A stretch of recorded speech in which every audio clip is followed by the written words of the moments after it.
Hello विद्यार्थी मित्रों, नमस्कार। धोरण 11 नामाना मूળ તત્વો એમાં આપણે ચેપ્ટર નંબર કન્ટિન્યુ હતું રોકડમેળ અને તેના પ્રકાર.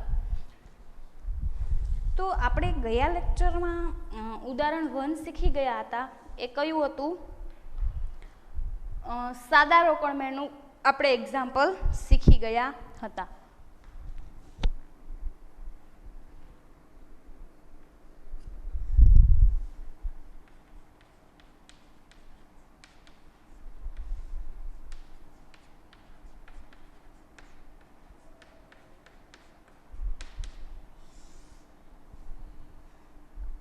બરાબર. રોકડમેળ અને તેના પ્રકારો. એમાં આપણે એક રોકડમેળ, સાદો રોકડમેળ હતો એ આપણે જોઈ લીધું હતું, એનો નમૂનો અને એનું એક્ઝામ્પલ પણ. આજે આપણે જોઈશું 2 ખાનાવાળો રોકડમેળ. બરાબર. Page number 161.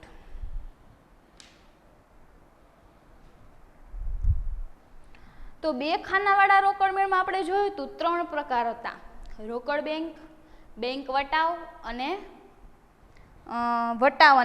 બેંક. બરાબર. એમાં સૌથી પહેલા આપણે જોઈશું રોકડ અને વટાવ ખાનાવાળો રોકડમેળ. તો આ પ્રકારના રોકડમેળમાં સાદા રોકડમેળની બંને બાજુએ એક વધારાનું વટાવનું ખાનું ઉમેરવામાં આવે છે. અહીં આપણે જોયું હતું કે ગયા લેક્ચરમાં છે ને રકમ રૂપિયા ખાલી એક જ કોલમ હતું લાસ્ટમાં. આમાં શું આવશે? હવે 2 કોલમ હશે, એક રોકડનું કોલમ અને એક વટાવનું. સ્પેશિયલ એને નામ આપવામાં આવશે. બરાબર. વટાવમાં શું હશે કે આપણને ખબર છે કે વેપારી વટાવની આપણે ચોપડે નોંધ નથી થતી. બરાબર. જ્યારે રોકડ વટાવ છે એની નોંધ આપણે ચોપડામાં કરીએ છીએ.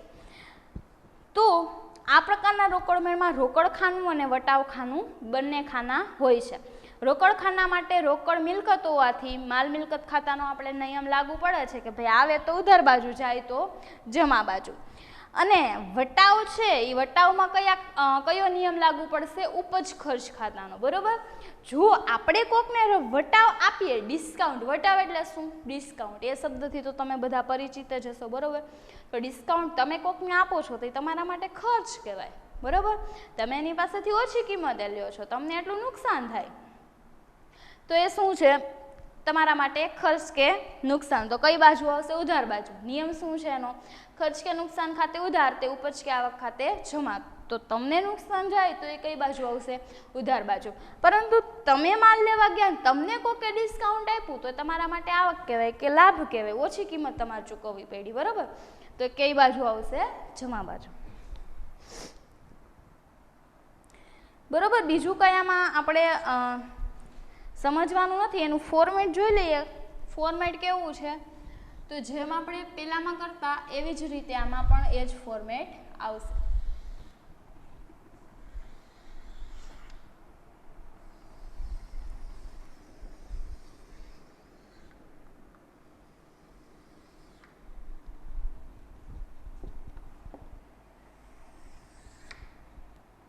બરોબર. પેલા વચ્ચે પાર્ટ પાડી દઈએ.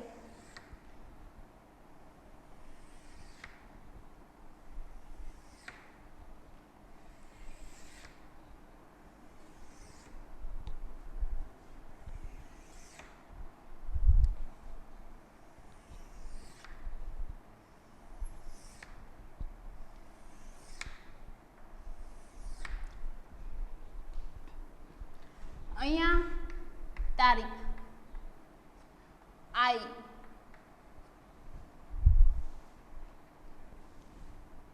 પહોંચ નંબર, ખાપા.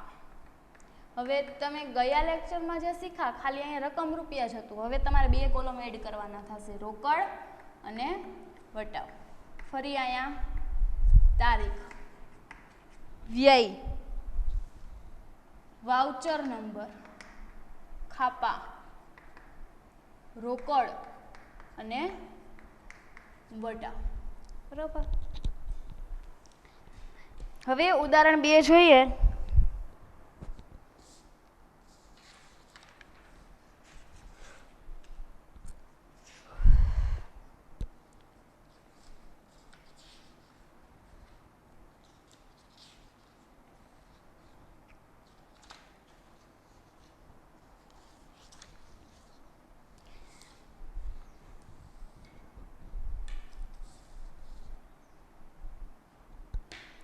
ઉદાહરણ 161 પેજ ઉપર છે, રીડ કરું છું. નીચેના વ્યવહારો પરથી શ્રી ગિરીશભાઈનો 2 ખાનાવાળો રોકડ અને રોકડ અને વટાવ ખાનાવાળો રોકડ મેળ તૈયાર કરો. તમને આમાં કઈ જ દીધું છે કે 2 ખાનાવાળો, કયા 2 ખાના? રોકડ અને વટાવ, બરોબર. તો અહીંયા લખવાનું કે શ્રી ગિરીશભાઈનો 2 ખાનાવાળો રોકડ મેળ, અથવા 2 ખાનાવાળો કૌંસમાં રોકડ અને વટાવ ખાનાવાળો રોકડ મેળ, બરોબર. હવે તારીખ આપી છે 2015, વર્ષ અને મહિનો છે માર્ચ. તો એ આપણે સ્ટાર્ટિંગમાં જ લખી લઈએ, 2015 માર્ચ. પેલો વ્યવહાર છે, શરૂઆતની રોકડ સિલક છે ને 8000 છે, બરોબર. રોકડ સિલક છે, કઈ બાજુ હોય? રોકડ આપણે લઈ આવ્યા છીએ, બરોબર, આવે છે ધંધામાં. તો અહીંયા શરૂઆતની એટલે બાકી આગળ લાવ્યા. રોકડ સિલક છે તો રોકડના કોલમમાં 8000, બરોબર. રોકડ લઈ આવ્યા છે એટલે રોકડના કોલમમાં, વટાવમાં કંઈ નહીં. એની તારીખ છે 1લી જ તારીખે આપણે એટલા લાવ્યા. એના પછી છે 6000નો માલ 10% વેપારી વટાવે ખરીદ્યો. માલ ખરીદ્યો, પૈસા તમે દેશો ને, બરોબર. પહેલાં મેં આમાં જોવાનું કીધું હતું, રોકડ વ્યવહાર છે કે ઉધાર વ્યવહાર એ જોવાનું. તો આ કેવો છે? રોકડ વ્યવહાર છે. તો તમે માલ ખરીદો છો, બરોબર, વેપારી વટાવે. પહેલાં તો ખરીદો છો, તમને કોઈ એમનો માલ આપશે નહીં, તમારે શું કરવું પડશે? નાણાં ચૂકવવા પડશે, બરોબર. ત્યારે જ ચૂકવો, ત્યારે જે રોકડ વ્યવહાર થાય. તો માલ ખરીદો છો અને નાણાં જાય છે, તમે રોકડ આપો છો, તો પહેલાં તો કઈ બાજુ આવશે? જમા બાજુ. તો 4 તારીખનો વ્યવહાર છે, ખરીદ ખાતે. હવે 6000નો માલ 10% વેપારી વટાવે ખરીદ્યો, ઓકે. વેપારી વટાવની નોંધ થાય નહીં, બરોબર. ચોપડામાં વેપારી વટાવની નોંધ થાય નહીં. ગણાય છે વટાવ, પરંતુ નોંધ થતી નથી. કયો વટાવ નોંધવામાં આવે છે? રોકડ વટાવ. તો આ વટાવની નોંધ નહીં થાય, ગણશું, બરોબર. તો 6000ના 10%, 6000 ગુણ્યા 10% માઇનસ બરાબર કરો એટલે કેટલા આવશે? 5400. તો લખવાનું અહીંયા 5400, 5400. વટાવમાં કાંઈ આવશે નહીં. જો રોકડ વટાવ હોત તો વટાવ લખત, બરાબર.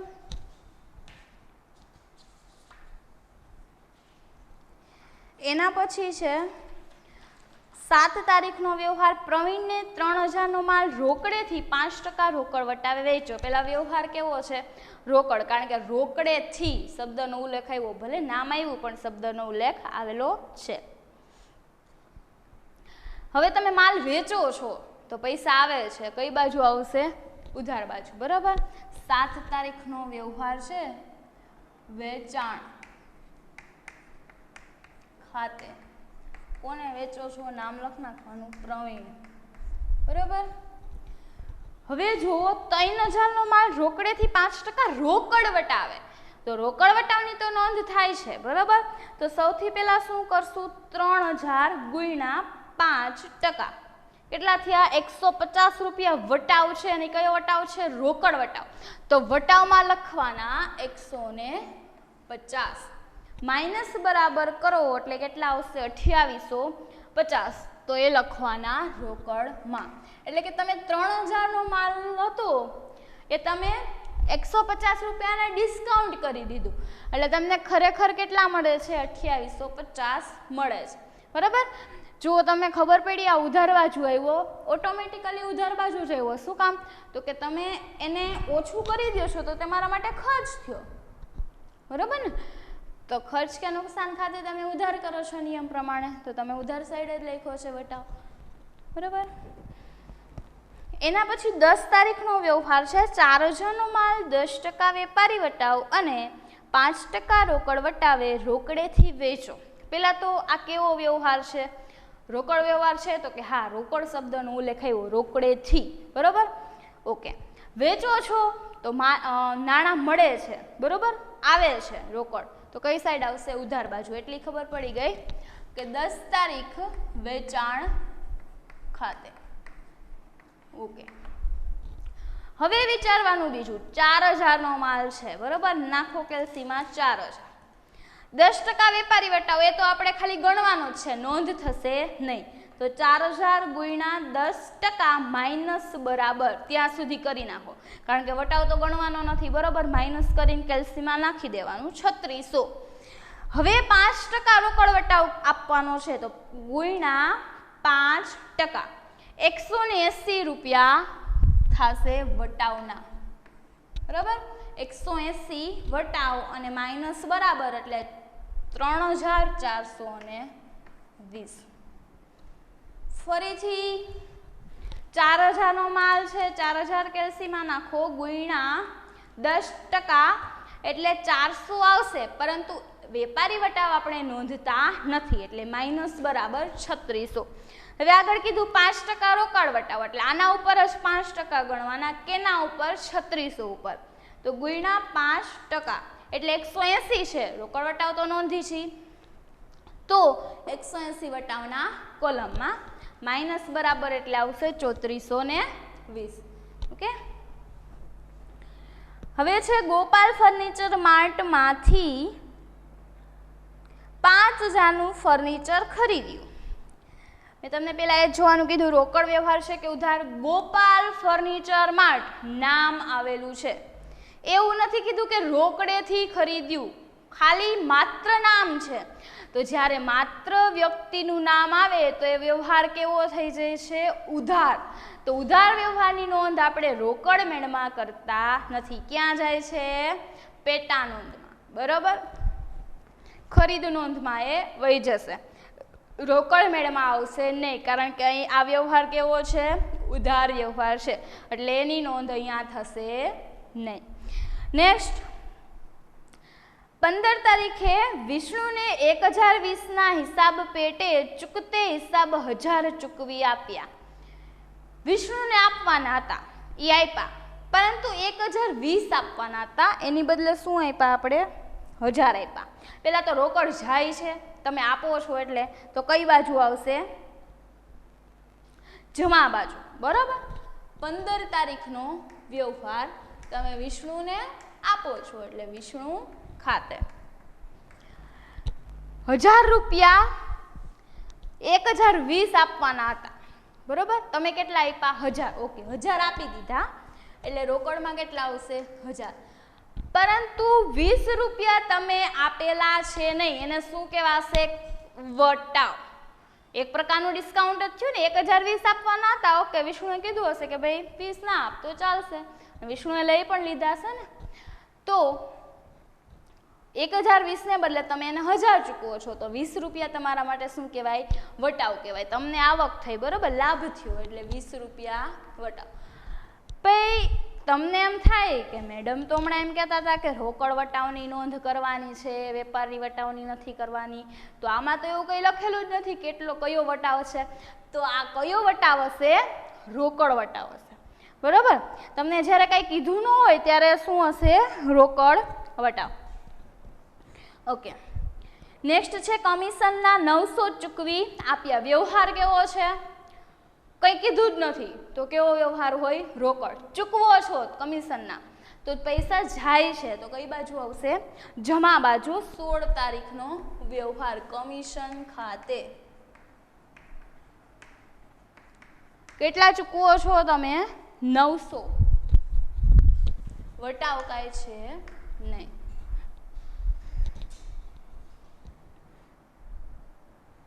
એ પછીનું છે કમલેશ પાસેથી લેણા પેટે 1560ના હિસાબ ચૂકતે પેટે 1500 રોકડા મળ્યા. 18 તારીખે વ્યવહાર થયેલો છે. કમલેશ પાસેથી આપણને રોકડા મળે છે, તો પેલા કેવો વ્યવહાર છે? રોકડ વ્યવહાર, બરાબર. ઓકે, રોકડ આવે છે તો કઈ બાજુ આવશે? ઉધાર બાજુ. તો 18 કમલેશ ખાતે. હવે જોઈએ 1560 મળવાના હતા, પણ કમલેશે આપણને કેટલા આપ્યા? 1500 આપ્યા. ઓકે, 1500 મળે એટલા મીઠા કરી લ્યો, તો રોકડમાં કેટલા? 1500. 60 રૂપિયા નથી મળ્યા, એને શું કહેવાય? તમે એને ડિસ્કાઉન્ટ આપ્યું હશે કે ઓકે ભાઈ વધારાના 60 નથી જોતા, બરાબર. તો ડિસ્કાઉન્ટ એક પ્રકારનું. આ કયું ડિસ્કાઉન્ટ હશે? કયો વટાવ હશે? રોકડ વટાવ, બરાબર. તો એ 60 શેમાં આવશે? વટાવમાં. નેક્સ્ટ છે 20 તારીખે પગારના 2000 અને મજૂરીના 400 ચૂકવી આપ્યા, બરાબર. પેલા તો કેવો વ્યવહાર છે? રોકડ. કંઈ આપેલું છે ને એટલે રોકડ વ્યવહાર છે. હવે ચૂકવા છે તો રોકડ જાય તો જમા સાઈડ. 20 તારીખ પેલા આપણે લઈ લઈએ પગાર, એમાં બંને છે, બરાબર. એટલે પગાર ખાતે બંને અલગ અલગ કરવાનું, સાથે નહીં. તો પગાર ખાતે 2000 માં વટાવ નથી એટલે રોકડમાં 2000. એના પછી તમે કમિશન એ ચૂકવો જ છો એ જ તારીખે એટલે 20 કમિશન ખાતે. કેટલા ચૂકવો છો કમિશનના? 400 એટલે રોકડમાં 400. નેક્સ્ટ વિશ્વા પાસેથી 2000 નો માલ 10% વેપારી વટાવે, 10% રોકડ વટાવે, રોકડેથી ખરીદ્યો. પેલા તો વ્યવહાર કેવો છે? બંને રોકડ અને નામય એવું. તો કયો વ્યવહાર થાય? રોકડ વ્યવહાર. ઓકે. માલ ખરીદો છો એટલે નાણાં ચૂકવવા પડે, આપવા પડે એટલે જાય, બરોબર. તો કઈ સાઈડ આવશે? જમા સાઈડ. 23 તારીખ ખરીદ ખાતે. કાઉન્સમાં આપણે વિશ્વાને આપ્યો છે એટલે વિશ્વા. ઓકે. હવે જુઓ 2000 નો માલ, વેપારી વટાવની નોંધ નથી કરવાની, ખાલી ગણવાનો જ છે, બરાબર. તો 2000 ગુણ્યા 10% વેપારી વટાવ છે એટલે 10% માઇનસ બરાબર. ઓકે. 1800 આવેલા છે. હવે એના ઉપર 10% રોકડ વટાવ ગણવાનો એટલે ગુણ્યા 10%. 180 રૂપિયા કેટલા થશે રોકડ વટાવના? તો વટાવમાં કેટલા આવશે? 180 અને માઇનસ બરાબર કરીને જે આવે એ રોકડમાં એટલે કે 1620. ફરીથી 2000 નો માલ છે, વેપારી વટાવ 10% એટલે ગુણ્યા 10%. આ વટાવની નોંધ નથી થતી એટલે માઇનસ બરાબર ડાયરેક્ટ કરી નાખવાના. હવે રોકડ વટાવ છે એટલે જે 1800 આવ્યા એના ઉપર ગુણ્યા 10%. ત્યાંથી સ્ટોપ થઈ જવાનું. વટાવ મળી ગયો કેટલો? 180. એ વટાવમાં લખી નાખવાનું. માઇનસ બરાબર કેટલા આવશે? 1620. એ આપણે રોકડ ચૂકવી એના. નેક્સ્ટ છે ધંધામાં રોકડ લાવ્યા. તમે ધંધામાં રોકડ લાવો છો તો રોકડ આવે છે. ઓકે. કઈ બાજુ આવશે? ઉધાર બાજુ. પણ આને શું કહેવાય? તો કે મૂડી. કેટલી લાવ્યા છો તમે? 4000. તો 26 તારીખે મૂડી ખાતે રોકડમાં 4000. નેક્સ્ટ મહેશ્વરી એન્જિનિયરિંગમાંથી 8000નું યંત્ર ખરીદ્યું, જે પૈકી 5000 ચૂકવી આપ્યા અને બાકીના નાણાં 1 માસ પછી ચૂકવવાના છે. ઓકે. પહેલા તો આપણે કેવા વ્યવહારની આમાં નોંધ કરી છે? માત્ર રોકડ વ્યવહારની. પરંતુ જો આ વ્યવહાર છે ને અડધો રોકડ છે ને અડધો ઉધાર છે. ટોટલ 8000નું આપણે યંત્ર ખરીદ્યું, બરાબર. એમાં તમે 5000 ચૂકવી દીધા એટલે માત્ર 5000ની જ નોંધ થશે. શું કામ? તો કે તમે રોકડ વ્યવહાર માત્ર નોંધો છો એટલા માટે. તો રોકડમાં કેટલા ચૂકવા છે આપણે? 5000, બરાબર. તો ખરીદ્યું છે એટલે પૈસા આપવા પડે તો કઈ બાજુ આવશે? રોકડ જાય એટલે જમા બાજુ. પેલા આપણે લખી નાખી 28 યંત્ર ખાતે. ઓકે. હવે કેટલા ચૂકવો છો એને ભાઈ એમ કીધું કે બીજા પછી ચૂકવી દેશું, એ આપણે જોવાનું છે નહીં. અત્યારે કેટલા તમે ચૂકવા અથવા અત્યારે કેટલા મળ્યા એ જ ખાલી જોવાનું. તો અત્યારે કેટલા ચૂકવા છે ને? 5000, બરાબર. તો માત્ર એની જ નોંધ થશે, આખા વ્યવહારની નહીં, 8000ની નહીં. શું કામ? તો કે આ અડધો ઉધાર વ્યવહાર છે અને અડધો રોકડ વ્યવહાર છે, બરાબર. તો જેટલા ચૂકવા એ રોકડ વ્યવહાર છે, બરાબર. રોકડા ચૂકવા એટલા માટે માત્ર એની જ નોંધ થશે. તો માત્ર 5000 જ ચૂકવેલા છે એટલે 5000 રોકડના કોલમ. આઈ થિંક હવે તમામ પ્રકારના વ્યવહારો પૂરા થઈ ગયેલા છે. તો હવે આપણે શું કરશું? ખાતું બંધ કરીશું.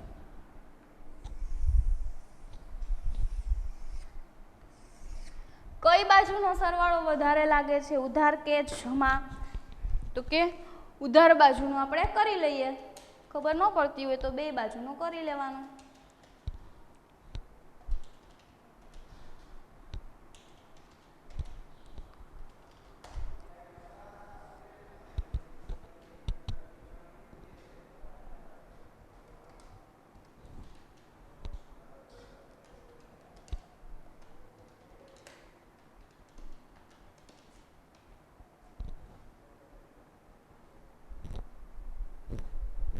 ઉધાર બાજુનો સરવાળો આવે છે રોકડમાં.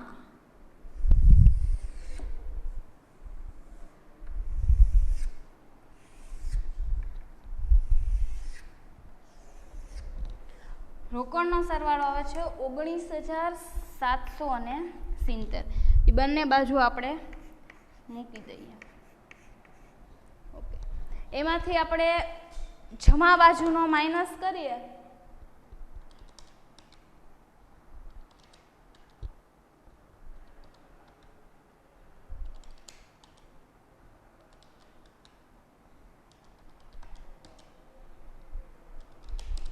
તો ડિફરન્સ આવે છે 3450. આવું તો તમે પેલા ઉદાહરણમાં પણ શીખી ગયા, બરોબર. પણ હવે વટાવનું શું કરવાનું? તો કે વટાવમાં છે ને આવું ખાતું બંધ નથી કરવાનું, જે બાજુનો જે ટોટલ આવે એ મૂકી દેવાનું, બરોબર. આપણે દાખલા તરીકે ઉધાર બાજુનો પેલા જોઈએ તો 150 પ્લસ 180 પ્લસ 60 કેટલા આવ્યા? 390. એ માત્ર અહીંયા નીચે મૂકવાના છે, બરોબર. એ ખાતું બંધ કરવાનું નથી. જમા બાજુનો જોઈએ 20 અને 180 તો અહીંયા કેટલા આવશે? 200. તો વટાવના કોલમમાં જે બાજુનો જે સરવાળો આવે ત્યાં જ મૂકી દેવાનો છે, ખાતું બંધ કરવાનું નથી. તો રોકડના કોલમમાં જમા બાજુનો ડિફરન્સ આવ્યો, બરોબર. તો અહીંયા શું લખશું? બાકી આગળ લઈ ગયા. આપણને શું મળ્યું? આ આખરની સિલક મળી, બરોબર. આ શરૂની સિલકને આપણે બાકી આગળ લાવ્યા કઈ, અને અહીંયા શું કઈ? બાકી આગળ લઈ ગયા, આખરની સિલક. હવે શું કરશું? તો કે માર્ચ મહિનો છે, બરોબર. માર્ચ મહિનાની છેલ્લી તારીખ કઈ આવે છે? 31. તો અહીંયા શું લખવાનું? 31. માર્ચ મહિના પછી હવે આ મહિનાની આખરની સિલક હોય એન પછીના મહિનાની કેવી સિલક થઈ જશે? શરૂની, એટલે કે બાકી આગળ લાવ્યા, બરોબર. માર્ચ પછીનો મહિનો કયો આવશે? એપ્રિલ. એપ્રિલ મહિનાની પહેલી તારીખે જે આખરની સિલક હતી એ કેવી સિલક થઈ જશે? શરૂની સિલક.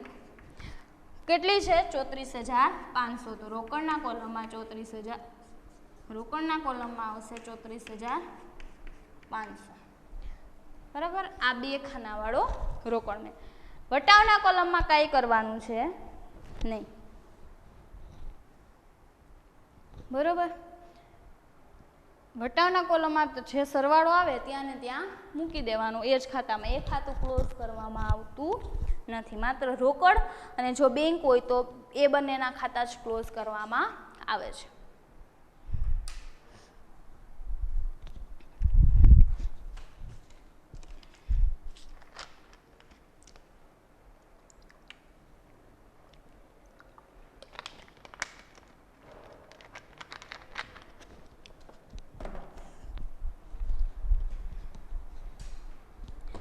એ પછી આપણને આપેલું છે, આપણે જોયું રોકડ અને વટાવ, બરાબર. હવે આવે છે રોકડ અને બેંક ખાનાવાળો.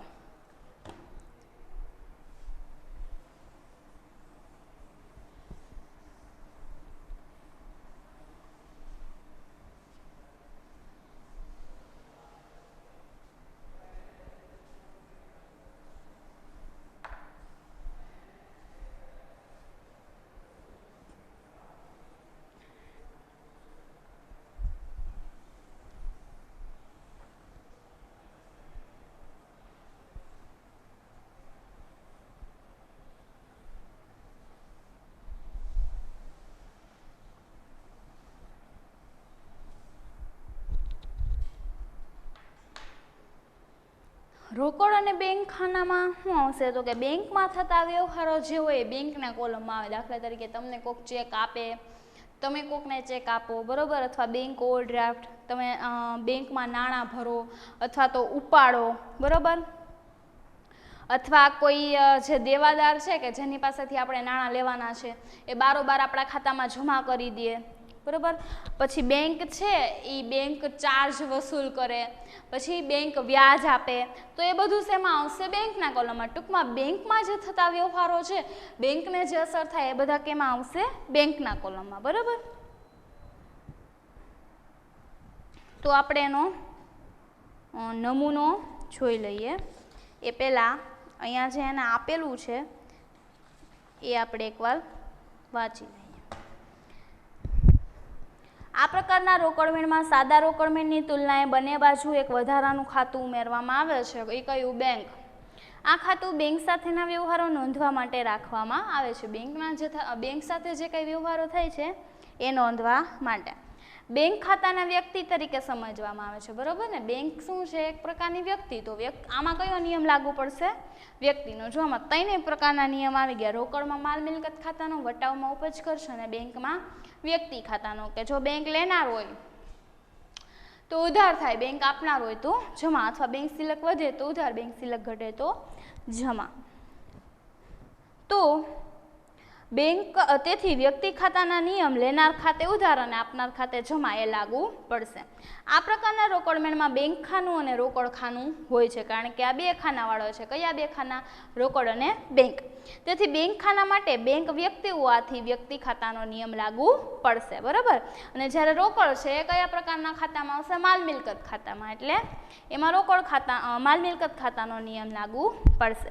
હવે જ્યારે તમે એક બેંકમાં રોકડ ભરવામાં આવે, બરોબર, ચેક ભરવામાં આવે, ડ્રાફ્ટ ભરવામાં આવે, કોઈ દેવાદાર ખાતામાં બારોબાર પૈસા નાખી દે, બેંક છે એ આપણા ખાતે વ્યાજ અથવા વિવિધ જે આવક છે એ વસૂલ કરતી હોય, ત્યારે શું થાય? બેંક સિલક આપણી વધી જાય, બરોબર, કારણ કે આપણા ખાતામાં નાણાં પડે છે. આવા વ્યવહારો છે એ બેંક લેનાર થઈ જાય, બરોબર, કારણ કે નાણાં મળી જાય તો બેંક લેનાર થઈ જાય, બરોબર. એટલે શું થશે? એના ખાતે ઉધાર થઈ જશે. પરિણામે રોકડ સિલક આપણી રોકડમેળમાં કઈ બાજુ દર્શાવવામાં આવશે? ઉધાર બાજુ, કારણ કે બેંક લેનાર છે, લેનાર ખાતે ઉધાર. એવી જ રીતે જ્યારે આપણે રોકડ ઉપાડી, બરોબર, બેંકમાંથી, અથવા ચેક દ્વારા આપણે કોઈકને નાણાં ચૂકવી, અથવા બેંક આપણા ખાતે બેંક કમિશન છે, બેંક બીજા ચાર્જીસ છે, ઓવરડ્રાફ્ટનું વ્યાજ હોય એ આપણા ખાતામાંથી કાપી લે એટલા પૈસા, બરોબર. અથવા આપણા વતી અન્ય ખર્ચાઓ ચૂકવે, વીજળી બિલ છે, વીમા પ્રીમિયમ, ટેલિફોન બિલ છે, બરોબર, ડાયરેક્ટ પૈસા એમાંથી કટ થઈ જાય તો શું થાય? બેંક સિલકમાં ઘટાડો થાય, એટલે કે બેંક આપનાર થાય. તો શું આવશે? બેંક ખાતે જમા, એટલે જમા બાજુ આવશે, બરોબર. અને એનું ફોર્મેટ આપ્યું છે, આપણે જોઈએ પહેલાં આપણે વાંચી લઈએ. તો કે ફોર્મેટમાં શું છે? બધાનું સરખું જ છે. અહીંયા રોકડ અને બેંક હતો, એની જગ્યાએ શું કરવાનું? રોકડ અને વટાવ. હવે નીચે જોઈએ, સોરી, બેંક ઓવરડ્રાફ્ટ કોને કહેવાય? બરોબર, બેંક ઓવરડ્રાફ્ટ એટલે શું? તો કે છે ને, જ્યારે વેપારીએ બેંકમાં સિલક આપણી પડી હોય, બરોબર, એ સિલક કરતાં અમુક વધારાની રકમ ઉપાડવાની બેંક સાથે સમજૂતી કરેલ હોય, આવી સગવડને બેંક ઓવરડ્રાફ્ટ કહેવાય. દાખલા તરીકે આપણા ખાતામાં 10,000 પડ્યા છે, બરોબર, પરંતુ મારે 15,000 ઉપાડવા છે. ખાતામાં 10,000 જ છે, પરંતુ મારે 15,000 જોતા છે, બરોબર. તો બેંક છે એ આપણને સગવડ આપે છે કે હા ભાઈ તમે 15,000 ઉપાડો. બેંક આપણને વધારાના નાણાં ઉપાડવાની શું આપે છે? સગવડ આપે છે.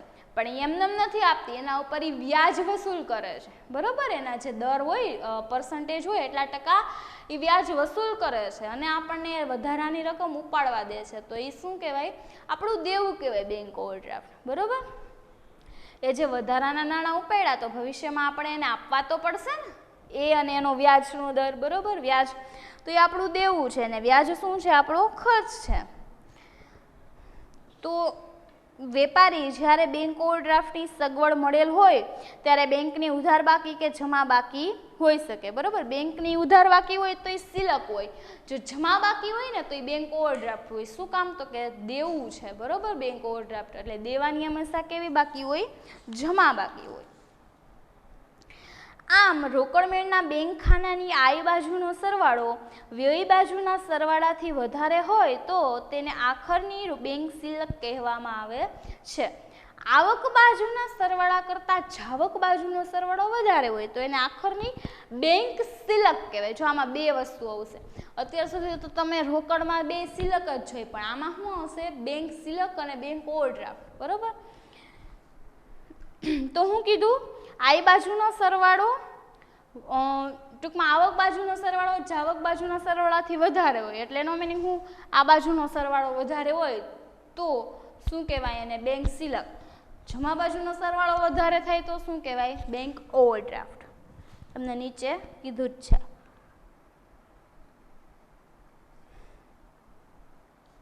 હવે ખાસ આઈએમપી જમા ખર્ચી વ્યવહાર આપેલો છે એ જુઓ. એ તમને એક એક વાક્યમાં પણ પૂછે છે જમા ખર્ચી વ્યવહાર એટલે શું.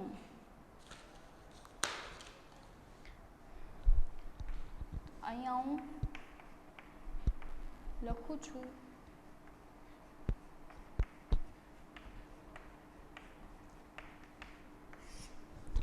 જમા ખર્ચી વ્યવહાર. જે ખાપા લખ્યું ને આપણે જે ફોર્મેટમાં ખાપા આવે છે ને તેમાં આની નોંધ કરવામાં આવશે.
જમા ખર્ચી વ્યવહાર કોને કહેવાય?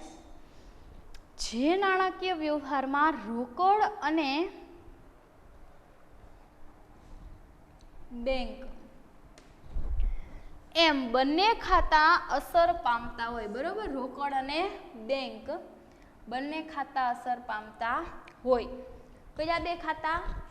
બે ખાતા ને અસર થતી હોય, રોકડ ખાતાને અને બેંક ખાતાને. તો એને કેવો વ્યવહાર કહેવાય? જમા ખર્ચી વ્યવહાર. દાખલા તરીકે બે એક્ઝામ્પલ છે.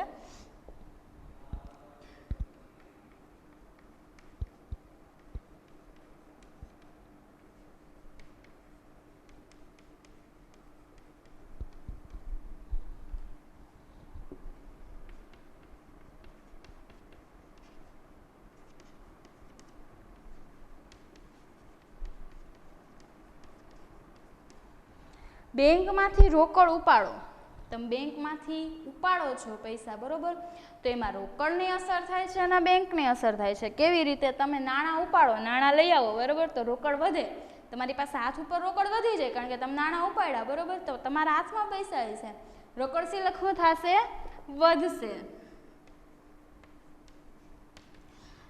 હવે બેંકમાંથી ઉપાડો છો તો બેંકમાં જે સિલક પડી છે હવે તમે ઉપાડી લ્યો છો તો એટલી સિલક શું થઈ જશે? બેંક સિલક ઘટી જશે, બરોબર? તો બેંકમાંથી રોકડ ઉપાડો છો, રોકડ તમે ઉપાડી લેવા તો રોકડ સિલક વધશે અને બેંક સિલક શું થશે? ઘટશે. તો બંને ખાતાને અસર થાય છે, રોકડ અને બેંક. હવે એવી જ રીતે તમે બેંકમાં નાણાં ભરો છો, બરોબર? બેંકમાં તમે પૈસા જમા કરો છો તો શું થશે? હવે હતા એના કરતાં વધી જશે બેંક સિલક. તો બેંક સિલક શું થશે? વધશે, બરોબર? બેંકમાં તમે નાણાં ભરો તો બેંકમાં જમા થઈ જાય તો બેંક સિલક શું થઈ જાય? વધી જાય. એટલે આપણી પાસે જે રોકડ રકમ હતી, હાથમાં પૈસા હતા, હવે તમે બેંકમાં જમા કરી આવ્યા તો રોકડ સિલક શું થઈ જશે? ઘટી જશે. તો આમાં ઊંધું થાય છે. જો ગોખતા નહીં, સમજીને યાદ રાખો. બેંકમાં તમે જનરલી રોકડ તમે ભરવા જાઓ છો, ખાતામાં જમા કરો છો, તો તમારી પાસે જે પૈસા છે તમારે બેંકને આપવા પડે છે કે નહીં, ત્યારે તમારા ખાતામાં જમા કરે છે ને. તમારી પાસે જે હાથમાં પૈસા લઈને તમે જાઓ છો, બરોબર, એ તમે એને આપી દો છો એટલે રોકડ શિલક ઘટે છે. અને હવે બેંકમાં પડ્યા હતા એના કરતાં વધી જશે, આપણે એમાં હજી નહીં એટલે બેંક શિલક વધી જશે. ખબર પડી? બરોબર. તો આ છે જમા ખર્ચી વ્યવહાર. હવે આની અસર કેવી રીતે કરવી રોકડ મેળમાં એ આપણે ઉદાહરણ સાથે જોઈશું. તો આ જમા ખર્ચી વ્યવહાર છે. બંનેનું જો તમને નીચે એક્ઝામ્પલ આપેલું છે, પરંતુ એમાં જોવા કરતાં આપણે જે એક્ઝામ્પલ લઈશું એમાં જ ડાયરેક્ટ સમજીશું કે કેવી રીતે રોકડ મેળમાં તમે આની એન્ટ્રી કરશો. પણ આ તમને પહેલાં સમજમાં આવવું જોઈએ કે શું વધે છે અને શું ઘટે છે અને ક્યારે. બરાબર. તો ઉદાહરણ 3 છે 164 ઉપર આપણે જોઈએ.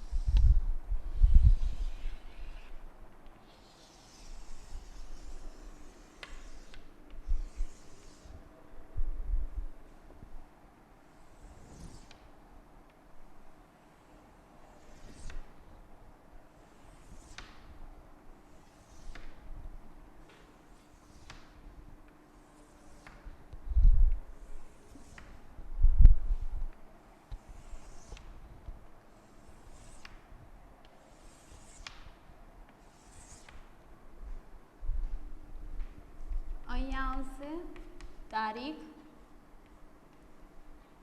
આય અથવા આવક, પહોંચ નંબર, ખાપા, રોકડ અને ઓમાં વટાવતું અહીંયા શું આવશે? બેંક. ફરીથી તારીખ, વ્યય,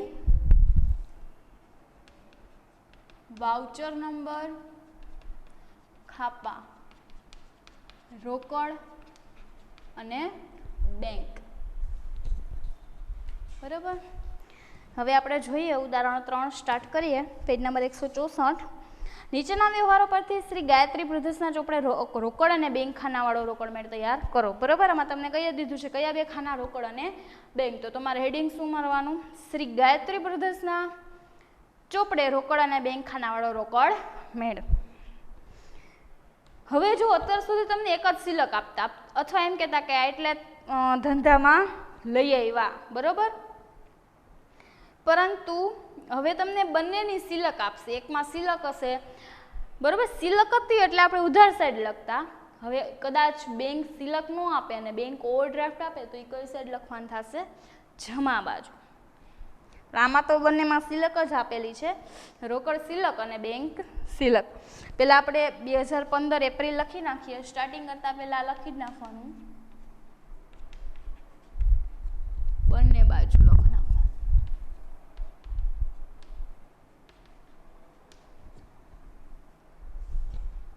પહેલાં રોકડ શિલક છે, બંનેની શિલક જ છે એટલે ડાયરેક્ટ પહેલી તારીખ બાકી આગળ લાવ્યા. રોકડ શિલક આપણને કેટલી આપેલી છે? 6000. તો રોકડમાં લખવાનું 6000. અને બેંક શિલક આપેલી છે 5000. તો બેંકમાં લખવાનું 5000. બરાબર. હાથ ઉપર 6000 છે અને બેંકમાં પડ્યા છે 5000. એના પછી આપણને 3 તારીખે કીધું કે પંકજને રૂપિયા 10,000નો માલ 10% વેપારી વટાવે રોકડેથી વેચો. વટાવ ભલે આવતો, આપણે વટાવનું અહીંયા કોલમ બનાવેલું છે નહીં. કયું કોલમ છે? રોકડ અને બેંકનું. તો આપણે એ રીતે જોઈને વ્યવહાર નોંધ કરવાની રહેશે. તો પંકજને 10,000નો માલ 10% વેપારી વટાવે રોકડેથી વેચો. તો ગણવાનો તો ખરા, પણ રોકડ વટાવ હોય, વેપારી વટાવની તો આપણે આમ પણ નોંધ નથી થતી. રોકડ વટાવ હોય તો વટાવની નોંધ નહીં થાય, ગણવાના, કારણ કે વટાવનું કોલમ અહીંયા છે નહીં. તો પહેલાં તો આ વ્યવહાર કેવો છે? રોકડ કે ઉધાર? તો રોકડેથી શબ્દનો ઉલ્લેખ આવ્યો, બરોબર. તો કેવો વ્યવહાર હોય? રોકડ. માલ વેચો છો તો નાણાં મળશે, બરોબર. આવશે તો કઈ બાજુ આવશે? ઉધાર બાજુ. તો પેલા એ લખી નાખી. 3 તારીખનો વ્યવહાર છે વેચાણ ખાતે. કોને કરો છો? પંકજ. હવે વટાવ તો ગણવાનો જ છે પણ લખવાનો નથી. તો 10,000 ગુણ્યા 10% માઇનસ બરાબર એટલે કેટલા આવશે? 9,000. પરંતુ હવે એ જોવાનું, ચેક આપો, રોકડ આપો, શું આપો છો? તો તમે એમ કીધું રોકડેથી વેચો છે તો કેમાં આવશે? રોકડમાં, બરોબર. કેટલા? 9,000, બરોબર. ચેક કે બેંક આવતું હોય તો જ બેંકમાં આવશે. એના પછીનો વ્યવહાર, જાનકી પાસેથી 3,000નો માલ રોકડેથી ખરીદ્યો. ઓકે. હવે પેલા તો કેવો વ્યવહાર છે? રોકડ વ્યવહાર, કારણ કે રોકડેથી ઉલ્લેખ આવેલો છે, બરોબર. ઓકે. ખરીદ્યો છે તો તમારે નાણાં આપવા પડશે. રોકડ જશે કઈ બાજુ આવશે? જમા બાજુ. તો પેલા લખી નાખી 5 તારીખ, બરોબર. ખરીદ ખાતે બ્રેકેટમાં જાનકી. ઓકે. હવે 3,000નો માલ તમે ખરીદો છો, એ પણ રોકડેથી ખરીદો છો એટલે કયા કોલમમાં આવશે? રોકડમાં કે બેંકમાં? તો કે રોકડમાં. કેટલા? 3,000.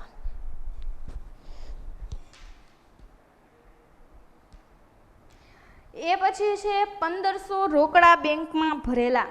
જો હમણાં આપણે જોયું જમા ખર્ચી વ્યવહાર, બરોબર. રોકડા બેંકમાં ભરો છો તો બેયને અસર થાય કે નહીં? રોકડ ખાતાને અને બેંક સિલકને, બે સિલકને, બરોબર. તો એ ખાસ ધ્યાન રાખો, પેલા બેયને અસર થશે એટલે બંને બાજુ નોંધ કરવાની આવશે. તો ગમે પેલા એક વિચારી લો. પેલા તો 7 તારીખ છે, બરોબર. રોકડા બેંકમાં ભરો છો તો બેંકમાં ભરો, આપણે શું છે? ઉધાર બાજુ આવે તો છે, અને આમાં શું છે? રોકડ જાય તો, બરોબર. એ તો ખબર છે. હવે રોકડા બેંકમાં ભરો છો, બરોબર. બેંકમાં ભરો છો તો રોકડ સિલક જાય આપણી પાસેથી અને બેંક સિલક વધે, બરોબર. તો રોકડ સિલક જાય છે, રોકડ સિલક ઘટે છે, બરોબર. એટલે પેલા જાય છે, રોકડ સિલક ઘટે છે એટલે કઈ બાજુ પેલા લખી નાખી? જમા બાજુ. હવે ખાસ ધ્યાન રાખો, જે ઘટે છે ને એના કોલમમાં લખવાનું. રોકડ સિલક ઘટે છે કેટલી? 1,500 આપણે બેંકમાં ભર્યા એટલે રોકડના કોલમમાં 1,500 લખવાનું અને સામે વિરુદ્ધ નામ એટલે કે બેંક ખાતે એવી રીતે લખવાનું. ખાસ આમાં કન્ફ્યુઝન ના થતા. જે વધે છે ઘટે છે ગમે એ પહેલાં એક વિચારી લો, કાં તો બેંક વિચારી લો કાં તો રોકડ સિલક વિચારી લો. આમાં આપણે શું જોયું કે રોકડ સિલક ઘટે છે, બેંકમાં ભરો છો એટલે, તો એના કોલમમાં લખવાનું, અહીંયા નહીં, એના કોલમમાં. એટલે કે રોકડ સિલક ઘટે છે એના કોલમમાં, એટલે કે રોકડના કોલમમાં સામે એનું વિરુદ્ધ નામ એટલે કે બેંક ખાતે. હવે બીજી અસર શું થશે? બેંકમાં ભરો એટલે બેંક સિલક વધશે બેંક સિલક એટલે બેંકના કોલમમાં 1,500 7 તારીખ એનું વિરુદ્ધ નામ એટલે કે અહીંયા આવશે રોકડ ખાતે. હવે ખાપા હોય ત્યાં લખવાનું જમા ખર્ચી, એનું ટૂંકું રૂપ લખવાનું જખ, એટલે ખબર પડશે કે આ જમા ખર્ચી વ્યવહાર છે. ફરીથી એકવાર રિપીટ, તમે બેંકમાં નાણાં ભરો છો એટલે રોકડ સિલક ઘટે છે, બેંક સિલક વધે છે. ઓકે, એટલી ખબર પડી ગઈ. હવે ગમે એક વસ્તુ પહેલાં ઉપાડો કે રોકડ સિલક ઘટે છે, રોકડ જાય છે તો જમા બાજુ, એટલી ખબર પડી ગઈ. જમા બાજુ પણ કોલમ પહેલાં લેવાનું, અહીંયા નહીં. જે ઘટે છે એના કોલમમાં લખ નાખવાના અને સામે એનું વિરુદ્ધ નામ એટલે કે બેંક ખાતે. જે વધે છે એના કોલમમાં લખવાના, બેંક સિલક વધે છે એના કોલમમાં લખ નાખવાના, સામે એનું વિરુદ્ધ નામ, અને ખાપામાં જમા ખર્ચી વ્યવહાર. બરોબર. એના પછી સ્ટેશનરી ખર્ચના 1,000 અને પગારના 3,000 ચેકથી ચૂકવો છો. બરાબર. આમાં શું આવશે? બંને બેંકમાં જ આવશે. પહેલાં તો રોકડ વ્યવહાર છે તો કે હા ચૂકવો છો એટલે જમા બાજુ. ઓકે. 9 તારીખ પહેલાં જોઈ સ્ટેશનરી ખર્ચ. પેલા સ્ટેશનરી ખર્ચનું કામ પતાવો કેટલું છે 1000. 2 ચેકથી જ ચૂકવો છો એટલે શું ઘટશે? ચેકથી ચૂકવો એટલે બેંકમાં પડ્યા હોય ઘટે, બરાબર. બેંક સિલક સ્ટેશનરી ખર્ચના કેટલા ચૂકવો છો 1000 એટલે બેંકમાં આવશે 1000. અને એ જ તારીખે તમે પગારના 3000 ચેકથી ચૂકવો છો એટલે 9 પગાર ખાતે, એ પણ ચેકથી કેટલા 3000. એ પછી છે દુકાન ભાડાના 1100 રોકડા ચૂકવી આપ્યા. વ્યવહાર કેવો છે? રોકડ. ઓકે, ચૂકવો છો તો કઈ બાજુ આવશે? જમા બાજુ. 11 તારીખ દુકાન ભાડા ખાતે. રોકડમાં ચૂકવો છો કે ચેકથી? તો કે ચેકથી એટલે બેંકના કોલમમાં આવશે કેટલા 1100. એ પછી છે એસા પાસેથી 3000નો ચેક મળ્યો અને બેંકમાં આપણે ભરી દીધો. એસા પાસેથી તમે ચેક મેળવો છો અને બેંકમાં ભરી દો છો. તો પહેલાં તો ચેક મળે છે, આવે છે તો કઈ બાજુ આવશે? 14 તારીખ એસા ખાતે. ચેક મળે છે એટલે બેંક સિલક વધશે ને, કેટલી? 3000. ઓકે. એ પછી 1000 બેંકમાંથી આગના વીમા પ્રીમિયમના ભરવા ઉપાડેલા. તમે 1000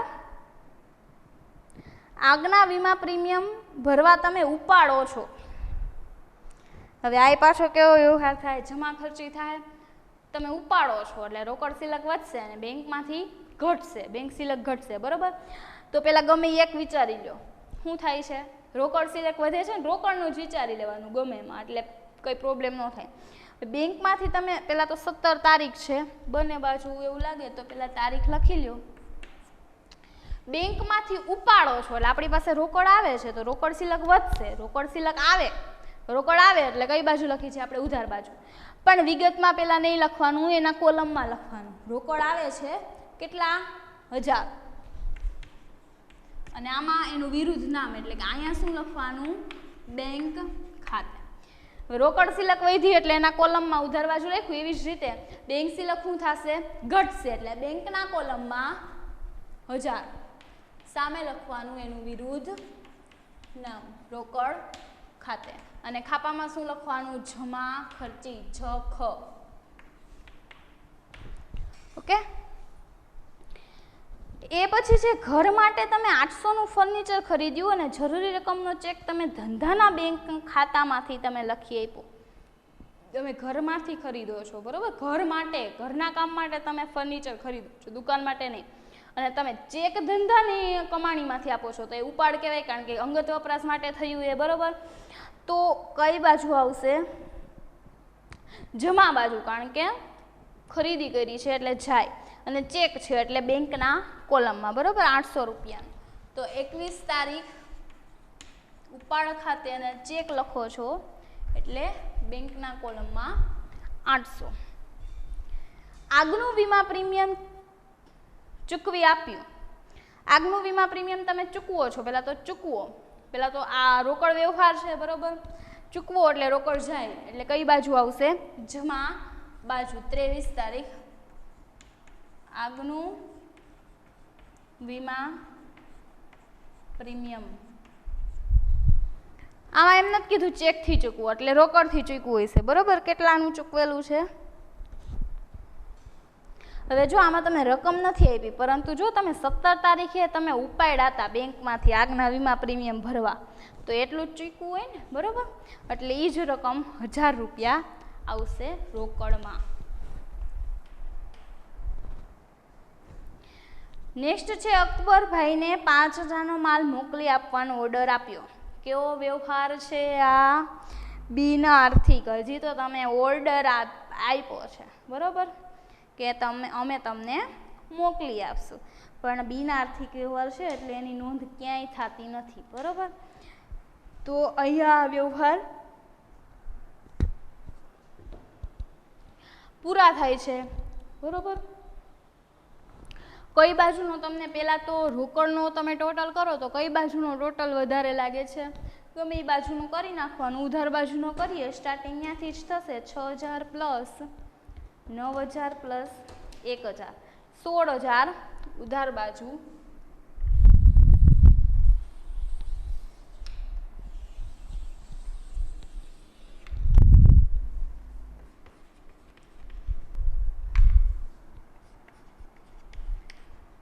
હવે ઉધાર બાજુનો તમે માઇનસ કરો રોકડમાં તો 3,000 1,500 અને 1,000 તો ડિફરન્સ આવશે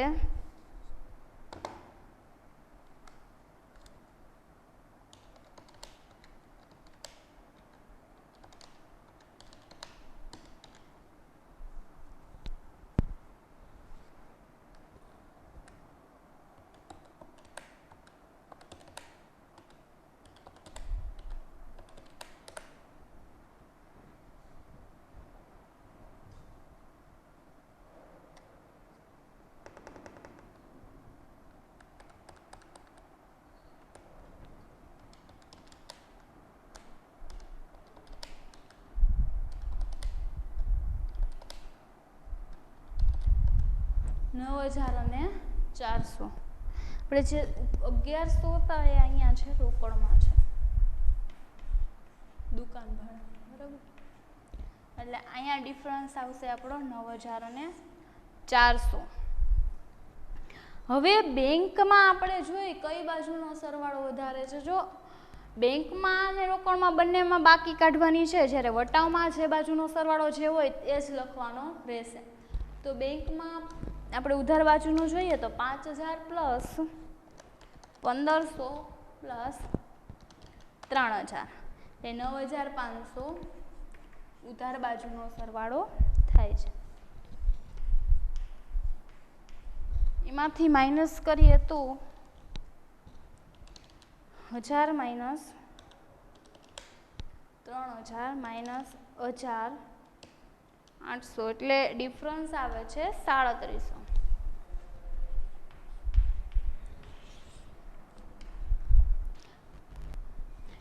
હવે રોકડમાં તો સમજ્યા પણ મેં તમને આની પહેલાં આગળ એક વસ્તુ કીધી કે જ્યારે બેંક કોલમમાં ઉધાર બાજુનો સરવાળો વધારે આવતો હોય અને જે નીકળે એને શું કહેવાય બેંક સિલક તો ઉધાર બાજુનો સરવાળો વધારે છે ને બરાબર ત્યારે આપણે જમા બાજુ લઈ ગયા ઓકે આ મહિનાની છેલ્લી તારીખ એટલે કે જાન્યુઆરી ફેબ્રુઆરી માર્ચ અને એપ્રિલ કેટલી આવશે 30 શું કહેવાશે આને અહીંયા બાકી આગળ લઈ ગયા એટલે કે આ આખરની સિલક બનશે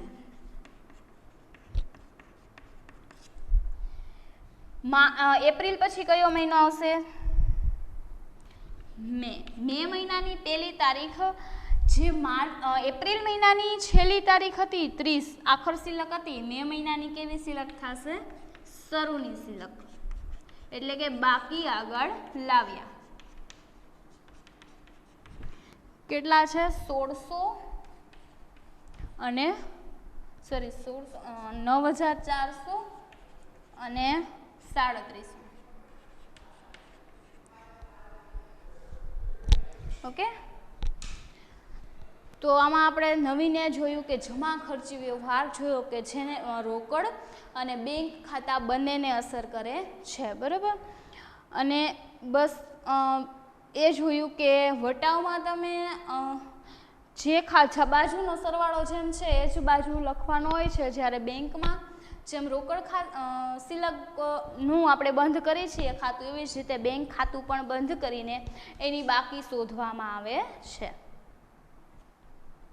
રોકડ અંગેના વ્યવહારો એ બધા જે છે ચેક હોય છે બરાબર અમુક પ્રકારના એના પ્રકાર પછી બેંક ચાર્જ કરતી હોય વ્યાજ વસૂલ આપતી હોય બરાબર એ અંગેનું આના પછીનું એક એક્ઝામ્પલ છે અને પછી ત્રીજો પ્રકાર છે બેંક અને વટાવ એટલે અહીંયા તમારા 2 ખાનાવાળા રોકડમેળ પછી પૂરા થશે અને પછી 3 ખાનાવાળા રોકડમેળ સ્ટાર્ટ થશે તો આ જે થિયરી છે નેક્સ્ટ એ આપણે હવે પછીના લેક્ચરમાં જોશું બરાબર આજે આપણે જે શીખ્યું એ દાખલો અને જે સ્વાધ્યાયના જે આના જેવા દાખલા છે બરાબર રોકડ અને વટાવ સાદા રોકડમેળનું બેંક અને રોકડનો તો એ તમારે ગણીને મને મોકલવાના રહેશે ઓકે અને એના પછીનું છે નેક્સ્ટ લેક્ચરમાં આપણે સ્ટાર્ટ કરીશું થેન્ક યુ